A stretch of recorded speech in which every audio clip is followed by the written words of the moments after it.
Hello friends, welcome to ES digital.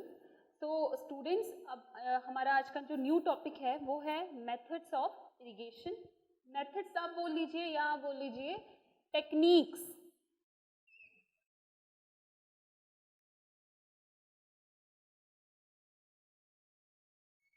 Techniques of irrigation कि हम किस टेक्निक का इस्तेमाल कर रहे हैं अपनी पर्टिकुलर एक क्रॉप के लिए।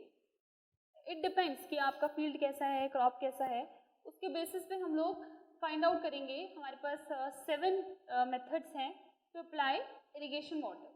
तो free flooding, border flooding, check flooding, basin flooding, furrow irrigation, then sprinkler method and drip irrigation. Okay friends, तो फ्री फ्लडिंग को हम और भी अलग दूसरे नाम से जानते हैं। फ्री फ्लडिंग को हम ऑर्डिनरी फ्लडिंग भी बोलते हैं या फिर वाइल्ड फ्लडिंग भी इसको बोला जाता है। ओके, तो देखिए फ्री फ्लडिंग मेथड में क्या रहता है हमारा। It is very simple. इसको मैं इस तरीके से बंद कर देती हूँ ताकि सारा टॉपिक इसमें फिट हो जाए। तो फ्री फ्लडिंग जो आपका होता है मेथड, मैं आपको यहाँ पे एक्सप्लेन कर देती हूँ। फ्री फ्लडिंग मेथड में सिंपल आपका एक मेन डिच लाइन होती है, ठीक है, इस तरीके से मेन डिच लाइन बोल लो आप इसको, या फिर आप इसको मेन सप्लाई लाइन बोल लीजिए, मेन सप्लाई लाइन, ठीक है। तो मेन सप्लाई लाइन से आपका वाटर फ्लो करता है और आप क्या करते हैं, उस मेन सप्लाई लाइन से सब्सिडियरी लाइंस बना लेते हैं। तो ये इस तरीके से आप क्या बना लेंगे, सब्सिडियरी डिचेस बना लेंगे या ब्रांच बना लेंगे और इनसे आप वाटर को फ्लो करवाएंगे और फिर इधर से आप रिक्वायर्ड अमाउंट में अपने फील्ड में, ये आपका फील्ड है, इस पे आप वाटर को डिस्ट्रीब्यूट कर देंगे इस तरीके से, ठीक है फ्रेंड्स।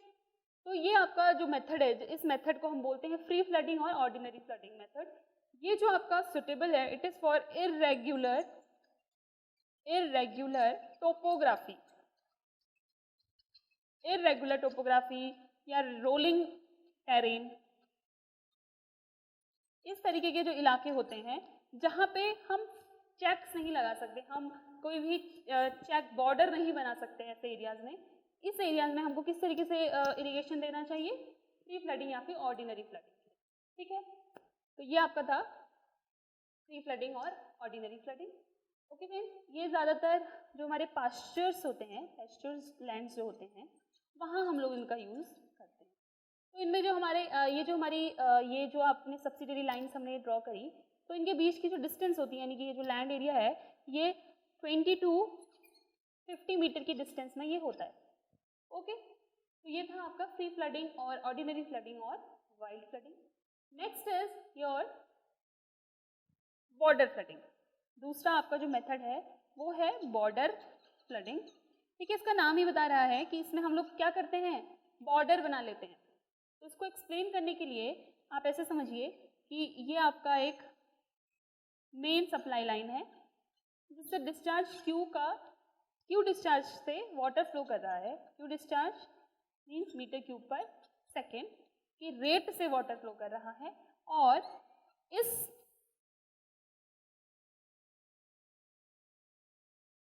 मेन सप्लाई लाइन से जुड़े हुए जो खेत हैं उन खेतों को आपने इस तरीके से एक दूसरे से डिवाइड कर दिया with the help of these borders, इनको बोलते हैं बॉर्डर्स और लिवीज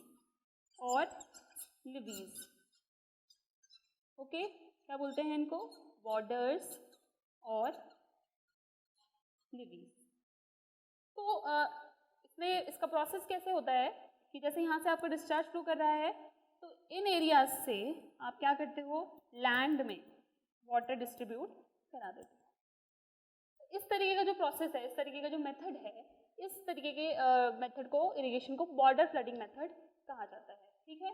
तो क्लोज ग्रोइंग क्रॉप्स के लिए ये मेथड एप्लीकेबल है। ओके, अब देखिए ये जो आप लोगों ने देखा इसका प्रोसेस, इसको और डिटेल में समझने के लिए मीन्स अगर हमको क्या फाइंड करना है, the relation between time and discharge and infiltration and the area given, इनके बीच में अगर आपको क्या फाइंड करना है, इन सब के बीच में अगर आपको क्या फाइंड करना है, रिलेशन, कि भाई अगर आपको एक given amount of discharge given है, एक आपको मेन सप्लाई लाइन का आपको पता है कि इसमें किस रेट से फ्लो हो रहा है, और उस सॉइल की इन्फिल्ट्रेशन रेट आपको पता है। इन्फिल्ट्रेशन रेट मीन्स कितने घंटे में या कितने यूनिट ऑफ टाइम में कितना वाटर सीप कर जाएगा उस लैंड के अंदर, वाटर के अंदर मूव कर जाएगा, and A is the given area of that field. ये तीनों चीजें सपोज आपको गिवन है, तो आपसे पूछ लेगा कि भाई बताओ टाइम कितना लेगा इस पर्टिकुलर एरिया को इरिगेट करने में। पहला एक चीज आप इससे फाइंड करोगे।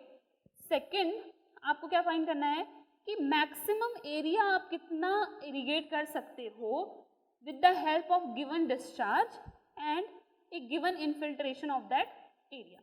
कि डिस्चार्ज आपको पता है इतना डिस्चार्ज हो रहा है इस मेन सप्लाई लाइन से, और उस सॉइल का इनफिल्ट्रेशन रेट इतना है, तो आप मैक्सिमम एरिया कितना इरिगेट कर सकते हो। तो ये आपका क्या है, आप वाटर फ्लडिंग में हम लोग पढ़ने वाले हैं, ठीक है। तो इसको हम देख लेते हैं इधर। इसका देखिए ये इसका जो डेरिवेशन मैं बताने जा रही हूँ अभी, ये आपके प्री के पर्सपेक्टिव से ऑप्शनल है। ऑप्शनल का मतलब आपको समझने की ज़रूरत है। अभी आपको इसका डेरिवेशन अगर आप समझ गए तो अच्छी बात है, आपको लर्न करने की ज़रूरत नहीं है, लेकिन हाँ अल्टीमेट जो इसका सोल्यूशन, अल्टीमेट जो इसका रिजल्ट आएगा वो आपको लर्न होना चाहिए, क्योंकि उस पर बेस्ड क्वेश्चन आ सकते हैं, ठीक है। ओके, तो वाटर फ्लडिंग को इस पर्टिकुलर दो चीज़ों को फाइंड आउट करने के लिए हम लोग स्टार्ट करेंगे इस तरीके से कि आपका ये मेन सप्लाई लाइन है और ये आपका लैंड है, इधर ये वाटर फ्लो कर रहा है। हमने एक ही लैंड को भी कंसिडर किया हुआ है, तो इसमें आपका डिस्चार्ज क्यू से फ्लो हो रहा है। अब इस एरिया में मैंने क्या किया, एक स्ट्रिप मान ली इस तरीके से, small area of D A मान लिया हमने इसमें एक small strip of land D A, जिसका एरिया है डी ए। रेस्ट इसका जो टोटल एरिया है वो एरिया कितना है, टोटल एरिया ए। इस सॉइल की इनफिल्ट्रेशन कैपेसिटी है एफ, कितना ये ले सकता है, जस्ट एफ। और इसमें जो हमने जिस डेप्थ वाटर की हमने प्रोवाइड करी वो मान लिया है Y, depth of water applied, ठीक। तो देखिए आप कैसे फाइंड करेंगे, कैसे इसके बीच में रिलेशन आप निकालेंगे। देखिए क्यू अगर हम डिस्चार्ज मानते हैं in time D T, Q discharge in time D T, it should be equal to, ये किसके इक्वल होना चाहिए, it should be equal to this depth Y into this area D A plus infiltration capacity F, infiltration capacity F into total area A into time D T, ठीक है। देखिए अगर आप लोगों को समझ में नहीं आया तो इसको मैं आपको समझा देती हूँ। ये एक्सप्रेशन अगर आपको लर्न हो गया तो आप आगे डिराइव खुद कर सकते हैं, ठीक है। okay, इतना जो है हम एरिया छोड़ देते हैं रेस्ट टॉपिक्स को समझने के लिए। तो Q into D T means ये आपका क्या है, volume of water you have applied, and ये कौन सा वॉल्यूम है, एक पर्टिकुलर टाइम डी टी के बाद इतने एरिया में कितना वाटर ऑफ डेप्थ प्रेजेंट होगा, वो ये है y into D A, plus ये आपका क्या चीज़ है, ये आपका है यहाँ से यहाँ तक पहुँचने में कितना वॉल्यूम ऑफ वाटर एब्जॉर्ब हो गया। इन दोनों का सम किसके इक्वल है, applied volume of water, applied volume, correct. Okay, तो अब देखिए ये हमने किसके लिए फाइंड किया था, ये हमने सिर्फ स्मॉल टाइम डी टी के लिए फाइंड किया था। If we want it for the entire time, अगर हम इसको पूरे टाइम के लिए अगर फाइंड आउट करना चाहते हैं तो हम कैसे करेंगे, सबसे पहले हम लोग डी टी वाले टर्म्स को एक साथ ले आएंगे। तो ये हो जाएगा Q minus F A D T is equals to Y into D A, is it okay. Now अब हम इसे क्या करेंगे, इंटीग्रेट करेंगे दोनों साइड में, दोनों साइड में हम टोटल इंटीग्रेशन करेंगे। तो उसमें क्या हो जाएगा, देखिए डी टी तो हमारा ये है, Q माइनस एफ ए बाहर आ जाएगा, इधर y बाहर आ जाएगा, तो y upon Q minus F A, then again integration D A, ठीक है। ये सॉरी, ये q माइनस एफ आपका बाहर नहीं आएगा बिकॉज इसमें किसका टर्म है, a का टर्म है, तो ये भी कहाँ रहेगा, अंदर ही रहेगा। तो इसको हम सॉल्व कर लेते हैं। ये तो आपका हो जाएगा t और इधर क्या आ जाएगा y और अंदर क्या है 1/q minus F A D. Okay, अब इसको हम आगे सॉल्व करेंगे। आगे हमारा क्या हो जाएगा बताइए, आप लोग सॉल्व करते रहिए अपनी नोटबुक्स में। तो t is equals to Y, अब देखिए ये 1 में है तो ये कितना हो जाएगा ln log of the base, natural log है ये ln, बेस e में ये हमारा लॉग होगा, log ln q minus F ए अपॉन माइनस एफ। ओके, ये हो जाएगा इसका सोल्यूशन। देन इसको आप और अगर अच्छा देखिए ये पूरा इंटीग्रेशन हो गया तो इसमें कांस्टेंट क्या आ जाएगा c। उसके बाद t minus Y upon F L N Q minus F A plus C. ठीक है, अब हमको फाइंड करना है ये कांस्टेंट c। कैसे फाइंड कर सकते हैं, at time is equals to 0 area irrigated is also equals to 0। तो t भी 0 हो जाएगा, a भी 0 हो जाएगा। तो यहाँ से c की वैल्यू कितनी आ जाएगी बताइए, y upon F L N Q आएगी कि नहीं आएगी। अगर आप t 0 पे एरिया 0 कर दोगे तो कांस्टेंट कितना आ जाएगा, y upon F L N Q. ठीक, अब आप इस c को अगेन कौन सी इक्वेशन पुट कर दोगे, इस इक्वेशन में। तो कितना आ जाएगा, t is equals to minus Y upon F L N Q minus F A plus Y upon F L N Q. ठीक, अब इसको अगर आप और सिंप्लीफाई करो तो t इज इक्वल्स टू कितना आ जाएगा, y upon F L N Q minus Y upon F L N Q minus F A. ठीक, अगेन आप इसको सिंप्लीफाई करिए तो t इज इक्वल्स टू, देखिए y अपॉन एफ तो कॉमन आ जाएगा, y upon F L N देखिए क्या आ जाएगा, q upon Q minus F A. ठीक है, तो this is our final expression y upon F L N Q upon Q minus F ए। अगर आपको इसको log इन बेस 10 करना है, बेस 10 में अगर आपको लिखना है तो क्या हो जाएगा 2.303 y upon F log base 10 q upon Q minus F A. तो this is the final expression of the time required to irrigate a area in which आपका क्या गिवन है, डिस्चार्ज गिवन है, इनफिल्ट्रेशन गिवन है और area given है। तो आप यहाँ से क्या निकाल दोगे, टाइम रिक्वायर्ड। ठीक है, देखिए इसी इक्वेशन को सॉल्व करके, इसी में रीअरेंज करके you can also find the maximum area required. तो यहाँ से हम लोग फाइंड करेंगे ए मैक्स। तो ए मैक्स जो रिक्वायर्ड है, कितना मैक्सिमम एरिया वो इरिगेट कर सकता है, तो इसका आंसर होगा, अगर आप इसको थोड़ा सा रीअरेंज करेंगे, Q upon F, total discharge divided by total infiltration gives our maximum area has to be irrigated। ठीक है, यहाँ से आप फाइंड कर लेंगे। देखिए ये एक्सप्रेशन, दोनों एक्सप्रेशन बहुत ज़्यादा इंपॉर्टेंट हैं, ये वाला तो काफ़ी ज़्यादा इंपॉर्टेंट है, तो ये आप लोग बाय हार्ट लर्न कीजिए, ये आपको हेल्प करेगा। ठीक है, और next is our check flooding. तो देखिए बॉर्डर फ्लडिंग हम लोगों ने यहाँ से पढ़ लिया, ये इंपॉर्टेंट था। Next is check flooding. Check flooding इसका नाम ही बता रहा है कि इसमें क्या करते हैं हम। देखिए अभी हमने सिर्फ वर्टिकल बॉर्डर्स दिए थे, अब अगर हम इसी डायग्राम में देखिए, इसी में अगर हम इनको क्या करें, हॉरिजॉन्टली भी कनेक्ट कर दें, तो ये क्या हो जाएंगे, ये इस तरीके से हॉरिजॉन्टली कनेक्ट हो जाएंगे और ये एरिया को अलग अलग पोर्शंस में डिवाइड कर दिया, एकदम सेपरेट कर दिया। इस तरीके की इरिगेशन को क्या बोलते हैं, चेक इरिगेशन। तो अगर हम अलग अलग प्लॉट्स बना लें तो जो आपका राइस वगैरह है वो चेक फ्लडिंग के हिसाब से ही हम लोग क्या करते हैं, इरिगेट करते हैं, चेक फ्लडिंग का उसमें यूज़ करते हैं।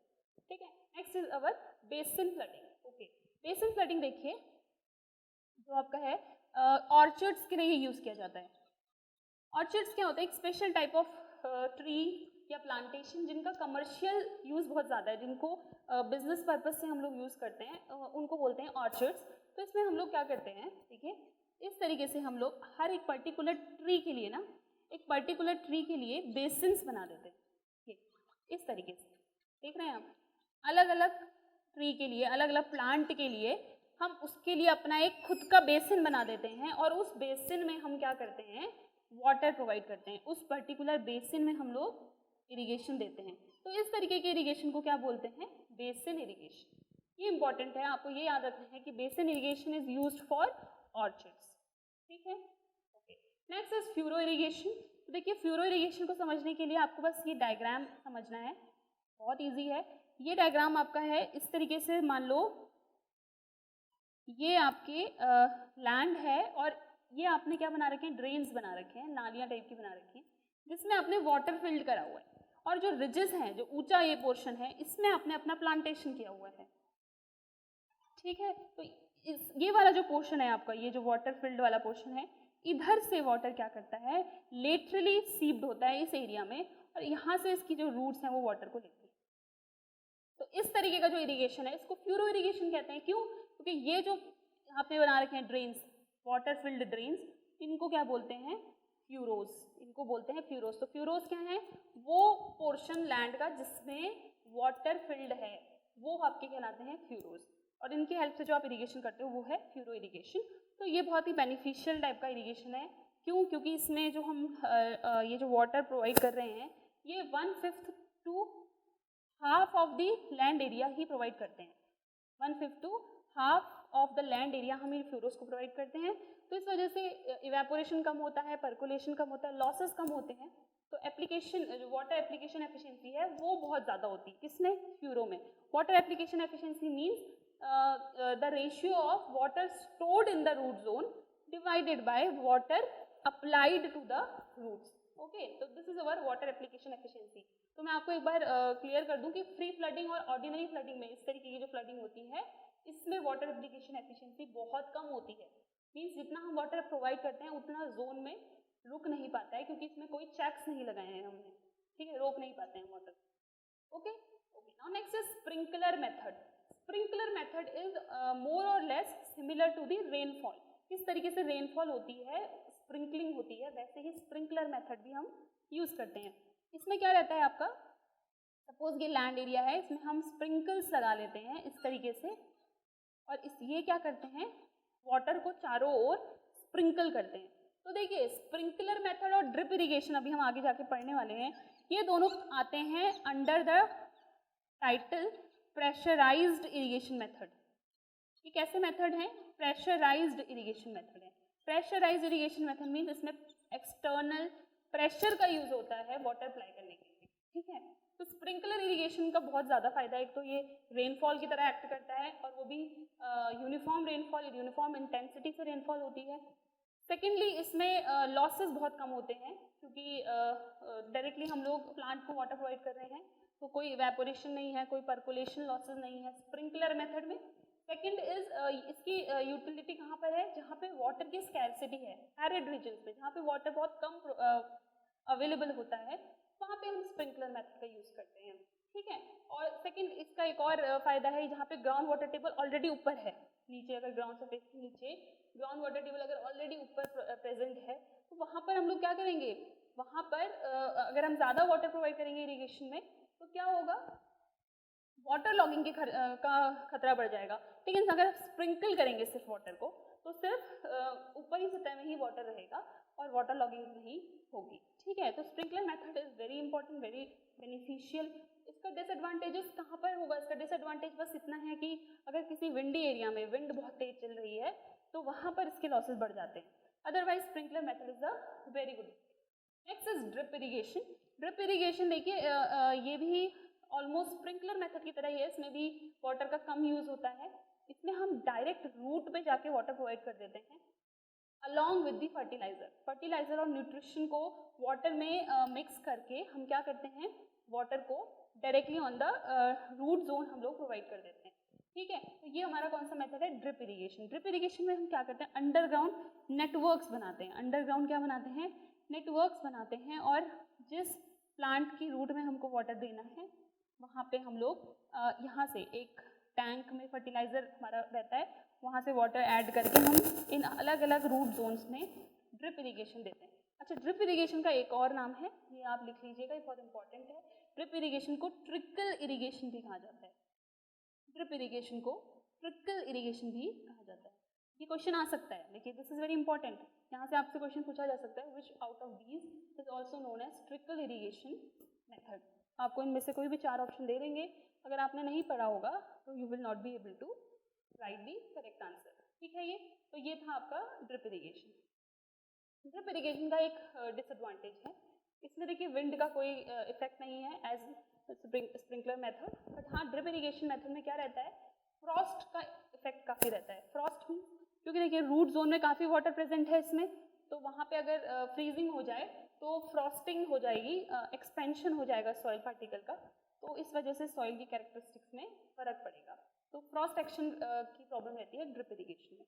ओके फ्रेंड्स, तो हमने आज क्या कवर अप किया, मेथड्स ऑफ इरिगेशन या फिर techniques of irrigation. Next slide हम लोग क्वालिटी ऑफ वाटर पढ़ने जा रहे हैं, तो okay then, thank you so much.